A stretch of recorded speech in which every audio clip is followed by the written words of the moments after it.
Good morning, YouTube. Well, today I'm at the site, the memorial for a dark chapter of the history of Utah. This is the site of the Meadows Massacre.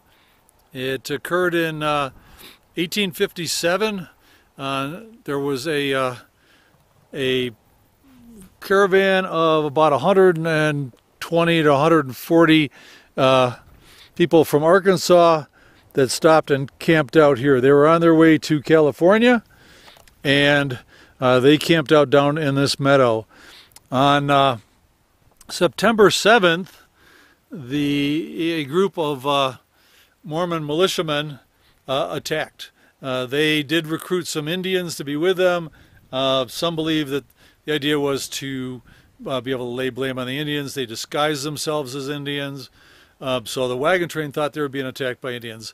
10 people died in that actual attack. They had the wagon train under siege for 5 days. On September 11th, some militiamen entered the campsite with, excuse me, under a white flag, and convinced them to give up their guns and that they would escort them to safety. They split it up. They separated the older men and boys into one group, wounded in another, and women and children in the third group, and started to take them off in that direction. At a prearranged signal, the other militiamen and Indians came out of hiding, shot all of the men and boys and the wounded, and then started shooting the women and children. All in all, 10 people died in the initial attack and the siege, and another 110 were massacred. There was only 17 survivors, and they were children under the age of 6. Those children were distributed amongst the local Mormons. Excuse me. And the bodies of their parents and relatives were stripped. The goods in the wagons were plundered, and basically everything was carted off. They just left the bodies out. 2 years later, the U.S. Army came in and buried the what was the remains of 34. That was all they could find. And just a tickle in the throat. And they took the 17 children back and escorted them to Arkansas to be reunited with relatives. One of the little girls had been shot in the arm. It had never healed up, so basically her arm was just flopping. The bones had never been set, never healed.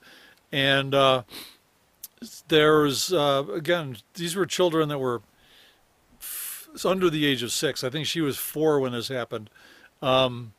So let's see, of the people that were in the train, let's see, of the 110 that were in the massacre, 35 were children ages 17 and younger. At least 20 were ages 12 and under. The 13 women ages 18 and older, 11 of whom were moms. 33 were men ages 18 and older. So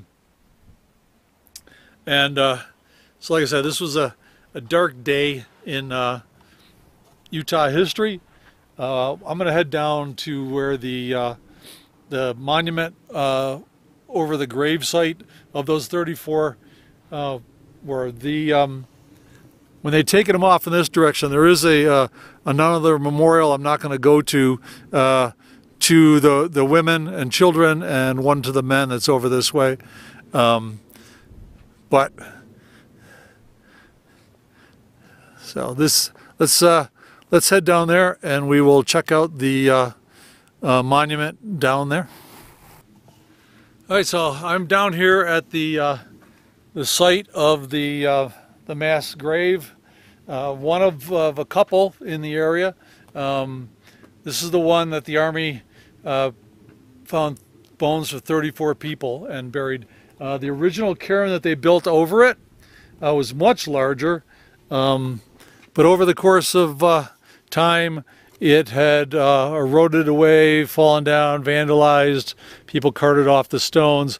The original one was much taller, had a cedar cross on the top, but in 1999 this was rebuilt by the Church of Latter-day Saints.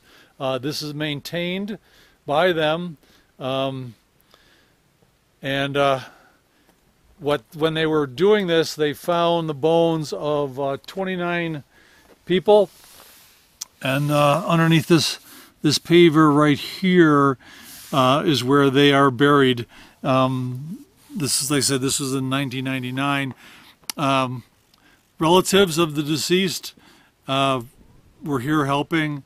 They wrapped them in colorful cloths, put them in ossuaries, and buried them down there. There is a layer of soil from Arkansas down on the bottom of the grave, so they actually are resting in their home, in some of their homeland. Another macabre twist to this whole thing is that one of the soldiers that was originally here in 1859 burying him took a souvenir of a skull of a child with him. Somewhere along the line, his family decided this was not a cool thing to have done, and they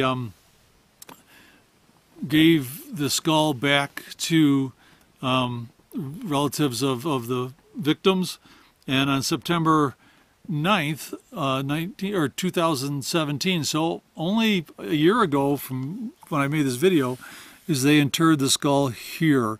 Don't know, there's no way to tell who that was, but so anyway, we're down here actually at the site. The wagon train was there.